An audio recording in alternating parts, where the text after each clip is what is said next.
एक युवा इंजीनियर की मौत को 12 दिन बीत चुके हैं, लेकिन जिस गड्ढे ने उसकी जान ली वो आज भी पानी से भरा हुआ है। ये सिर्फ एक हादसा नहीं, बल्कि शहरी व्यवस्था की उस विफलता की तस्वीर है जिसमें जिम्मेदारी का बोझ बैठकों और फाइलों के बीच दबकर रह जाता है। नोएडा के सेक्टर 150 के टी पॉइंट पर बेसमेंट निर्माण के लिए खोदा गया गड्ढा आज भी पानी से लबालब है और प्रशासनिक मशीनरी अब तक स्थायी समाधान तलाशने में उलझी हुई नजर आती है। युवराज मेहता की मौत ने एक बार फिर सवाल खड़ा कर दिया है कि क्या हमारे शहरों में विकास सिर्फ कागजों पर होता है। हादसे के बाद उम्मीद थी कि प्रशासन तेजी से कदम उठाएगा, लेकिन हकीकत ये है कि पानी निकालने की प्रक्रिया अभी भी योजना और चर्चा के स्तर पर अटकी हुई है। सबसे बड़ा सवाल ये है कि गड्ढे से निकाला गया पानी आखिर जाएगा कहां?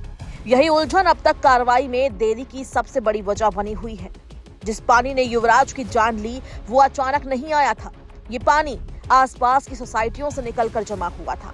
दरअसल कई आवासीय परियोजनाओं को विकसित करते समय बिल्डरों ने जल निकासी की स्थायी व्यवस्था पर गंभीरता नहीं दिखाई।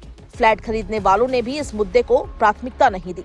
नतीजा ये हुआ कि बारिश और सीवर का पानी धीरे धीरे खुले भूखंडों, ग्रीन बेल्ट और गड्ढों में जमा होता रहा और एक दिन ये लापरवाही जानलेवा साबित हो गई।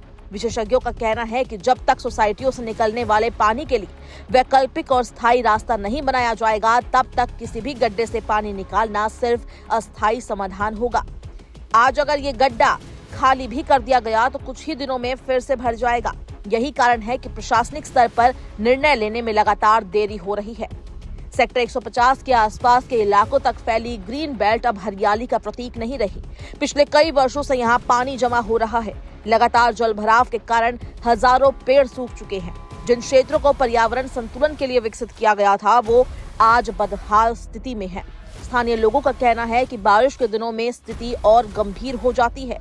कई जगहों पर पानी सड़क तक पहुंच जाता है, जिससे यातायात प्रभावित होता है और हादसों का खतरा बढ़ जाता है। ग्रीन बेल्ट अब धीरे धीरे एक स्थायी जलाशय में बदलती जा रही है, लेकिन इस समस्या पर अब तक कोई ठोस नीति नहीं बनाई गई। नॉलेज पार्क थाना क्षेत्र के एनपीएक्स गोल चक्कर के आसपास भी हालात कुछ अलग नहीं है। यहाँ निर्माणाधीन और विकसित हो रही सोसाइटियों से निकलने वाला पानी सीधे ग्रीन बेल्ट में जा रहा है। कई बार ये पानी सड़कों तक फैल जाता है, जिससे राहगीरों और वाहन चालकों को परेशानी होती है। स्थानीय निवासियों का कहना है कि उन्होंने कई बार शिकायत की, लेकिन समस्या जस की तस बनी हुई है। प्रशासनिक स्तर पर निरीक्षण तो होता है, लेकिन स्थायी समाधान अब तक नहीं निकल पाया है। युवराज की मौत के बाद ये तय किया गया था कि गड्ढे से पानी निकालने की जिम्मेदारी अब प्राधिकरण उठाएगा। अधिकारियों ने सोसाइटी वासियों के साथ बैठक भी की। तय हुआ कि सेक्टर 150 के खाली भूखंडों और बेसमेंट में जमा पानी को हरनंदी की ओर भेजा जाएगा। इसके लिए मुख्य ड्रेनेज को नदी से जोड़ने की योजना बनाई गई और सिंचाई विभाग को रेगुलेटर लगाने की जिम्मेदारी दी गई। लेकिन सवाल ये है कि अब योजना बन चुकी है तो उसे जमीन पर उतारने में इतनी देरी क्यों? क्या प्रशासन किसी और बड़े हादसे का इंतजार कर रहा है?